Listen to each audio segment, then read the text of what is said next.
welcome back to the deep dive. Okay, let's jump right into it. The absolutely wild world of big-time football transfers. We're talking huge money, intense back and forth, drama. It's got everything. It really does. And we've got some fascinating reports here, giving us a proper look behind the curtain at some major deals, potential, and confirmed ones too. We're going to cut through all the noise, the rumors, and really focus on the key details, the big figures, and maybe some surprising bits you haven't heard. Exactly. So by the end of this, you will really get what's going on. And hey, if you like these deep dives, make sure you hit subscribe so you don't miss out. Yeah, definitely do that. And it's a really busy market right now, seems like. These deals we're looking at, they each tell a small story, but put them together. You start to see the bigger picture. Exactly. You need to synthesize it all, what the clubs want, what the players want, the money, the deadlines, and that's what we'll try and do together. Perfect. Right, let's kick things off. First up, a name everyone's talking about, Florian Wirtz. What's the latest we're hearing on this potential monster move? Okay, so the reports are pointing very strongly towards Liverpool. They're definitely in talks with Bayer Leverkusen.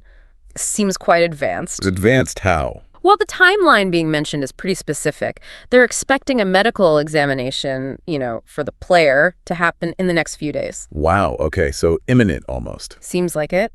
And then going even further, the feeling is that a total agreement, between the clubs could be wrapped up maybe in the next, say, 1 to 3 days. 1 to 3 days. That is moving fast. Very fast. And the numbers, the figures being thrown around are just staggering, aren't they? We're hearing a total package potentially of almost 150 million. Yeah, almost 150 million. That's including, potential add-ons and bonuses. Still, just the scale of that investment. It's huge. It's more than just a fee. It's a real statement, right? Oh, absolutely. That number tells you everything about how highly Wirtz is rated, his talent, his age, the potential.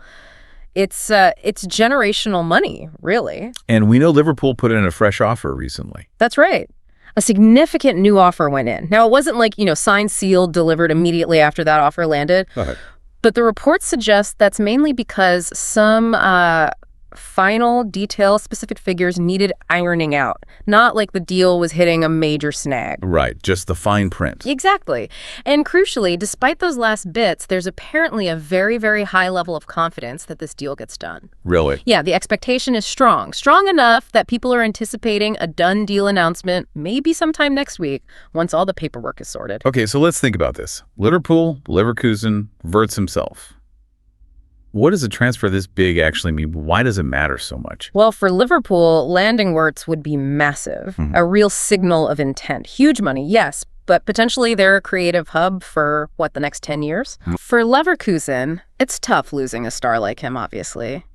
But that fee, it allows for major reinvestment, reshaping the squad strategically. True. And for Wirtz, immense pressure, right? Moving to a giant club, massive price tag, global spotlight. It matters because these huge deals shift the market, they change expectations, they impact how other clubs build their teams for years. Yeah, you can see the ripple effects. Okay, let's switch focus a bit. Jamie Gittins, Chelsea reportedly interested. What's the situation there based on what we've got? Right, Gittins and Chelsea. That link is definitely there in the reports we're seeing. And Borussia Dortmund seem pretty clear on what they want for him. They've set a price. Seems so. The figure mentioned is quite specific. Somewhere between 50 and 60 million, guaranteed. 50 to 60 million, guaranteed.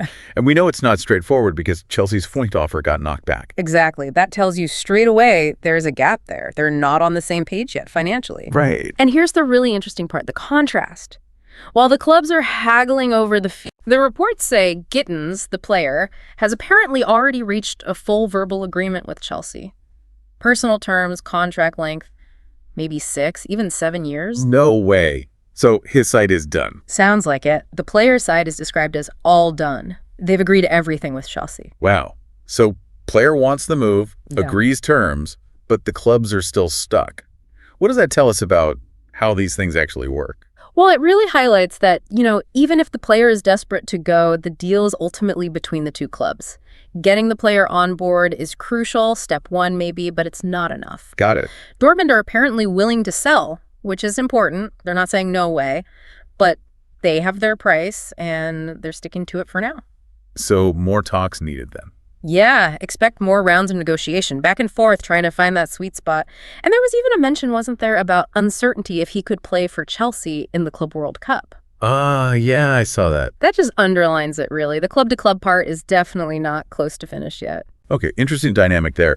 How about a deal that seems like it is done? And one with a pretty famous surname involved, Joe Bellingham, moving to Dortmund from Sunderland. Yes, this one looks wrapped up, according to the reports. Confirmed deal, significant move for Joe, obviously. And yeah, that family connection is fascinating. Dortmund really wanted him, didn't they? Oh, absolutely. The reports use phrases like absolute dream target. They were seriously keen. Even though they have other players there. Exactly. The information points out they've actually got quite a bit of competition, depth, in that central midfield spot already. Makes their strong push even more notable. And the details of how they pushed. That's quite something. Not just phone calls, right? Not at all. The reports mention Aki Watska, the super boss, actually flying out personally to meet the family. Wow. And then another meeting, this time on Ibiza, with Sebastian Kiel, the sporting director. Okay, they pulled out all the stops. They really did. Sending the top brass, making that personal connection.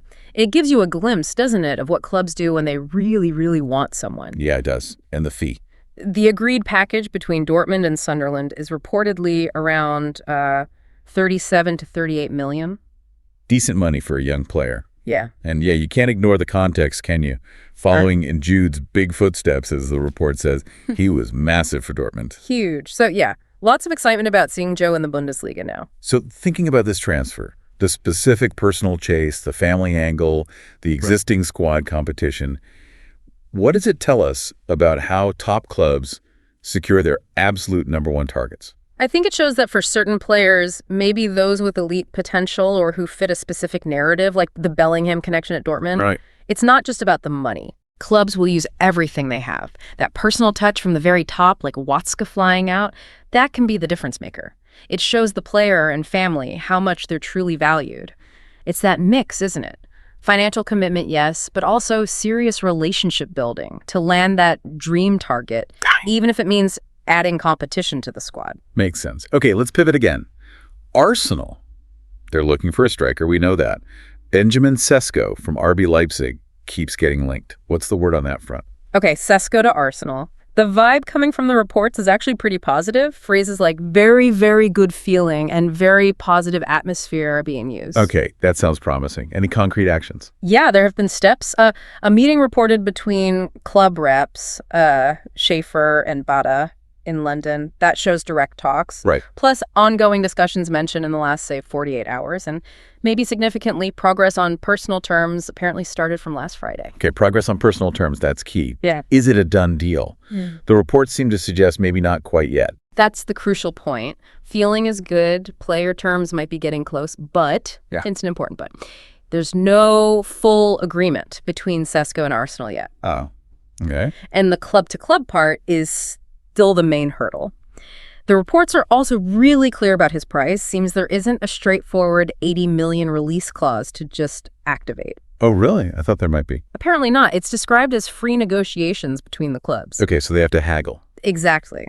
Arsenal and Leipzig need to talk and agree on a fee. And the expectation is that fee will land somewhere between 80 million and 100 million. 80 to 100 million. Wow.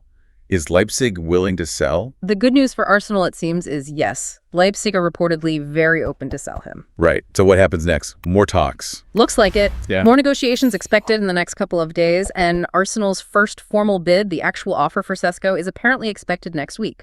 Okay, next week for the first offer. But here's the bit that really stood out to me. The confidence level. Despite no full agreement, the source is quoted as being totally convinced that Sesko will play for Arsenal next season.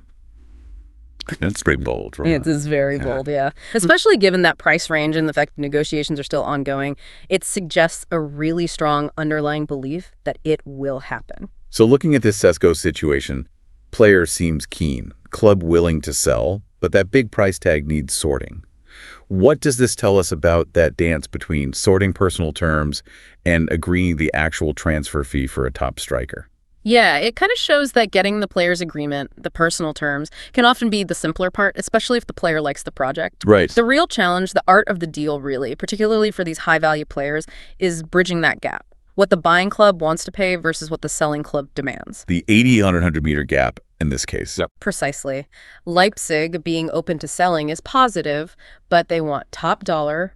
Arsenal has to decide how high they'll go. That strong conviction suggests maybe there's confidence from, agents or intermediaries that a deal can be struck, but it'll take negotiation, patience, probably some clever structuring of the fee. Yeah. Classic high-stakes stuff. Okay, so let's try and tie these threads together then. We've got Wirtz potentially at 150 euros, Gittins at 50, 60 meters causing friction, Bellingham done for around 37, 38 meters after a big personal push, Sesko needing 80, 100 meters despite positive vibes. What overall picture does this paint of the transfer market right now, just based on these examples? Well, I think it shows a few things quite clearly. One, the absolute elite talent, the Wirtz category, commands truly eye-watering fees. We're talking huge numbers setting new benchmarks. Yeah. Two, negotiations are often really tough. Big gaps exist between what clubs ask and what others want to pay, even if the player is keen, like with Gittins. Mm-hmm. Three, timelines are all over the place. Some deals might happen in days, others drag on for weeks with lots of back and forth. There's no single speed. Right. And maybe most importantly, it shows that getting these top deals done isn't just about writing a check. It takes strategy, relationship building, that personal touch, like with Bellingham, navigating all these complex demands. It's more than just money. That's a great summary. We've dug into some amazing details here. Massive fees, tight deadlines, negotiation sticking points, those personal stories behind the scenes. How does really looking closely at these individual transfer sagas, the specific numbers and actions, help you, our listener, make sense of that bigger, sometimes confusing world of football transfers? What really stands out to you on the way, Des? We've really taken a deep dive today, haven't we? Pulled out some fascinating details from the info you brought us, from that potential Wirtz blockbuster fee to the tricky Sesko talks, the player versus club situation with Gittins, and that really determined chase for Joe Bellingham. It's a complex world out there. It really is, and it kind of leaves you with a big question, doesn't it? When you look at all these elements together, the huge money involved, the clever negotiating tactics, how much the player's own wishes matter, and just how hard clubs push for their main targets. What does it actually ultimately take to get one of these massive deals over the line today? That's the question to chew on, isn't it? How do all those pieces, the money, the people, the tactics, finally click together? Well, this has been fascinating. Hopefully these insights give you a fresh angle on all the transfer news swirling around. Thanks so much for joining us for this deep dive. We'll catch you next time.